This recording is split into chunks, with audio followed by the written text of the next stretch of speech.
Karen Davison. And I'm Tom Zalaski. Winnebago County Coroner Barry Busby faced the County Board of Supervisors tonight under threat of censure. He's under fire for a number of allegations: sexual harassment, stealing money, and not showing up to work. Local 5's Rhonda Fox was at tonight's meeting and has the latest.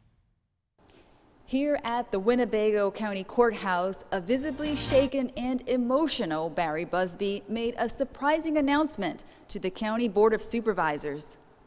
And have decided that after serving the fine people of Winnebago County for the last 51 years, I plan to retire on what would have been her 103rd birthday, October 31st, 2019. Busby also announced he has been dealing with PTSD.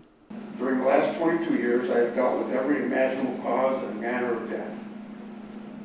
A 3-year-old beautiful little girl found dead. And if I'm looking at her, she could have been my granddaughter's twin. I've got pictures of what makes PTSD real. But the Board of Supervisors weren't swayed and voted 29-1 with 5 abstentions to uphold the motion of no confidence and issue a censure against Barry Busby.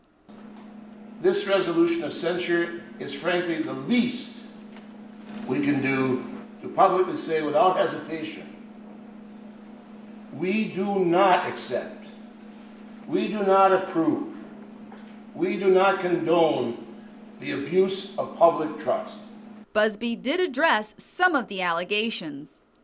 Regarding the allegation of sexual harassment, I do not recall the comment, but I did apologize to an individual the next morning with no further action.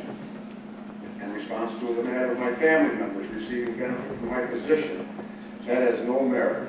Busby can still submit his resignation to the sheriff of Winnebago County. Reporting in Oshkosh, Rhonda Fox, Local 5 News. Now, the County Board of Supervisors announced that Busby is still under investigation for alleged malfeasance in office, which could lead to criminal charges.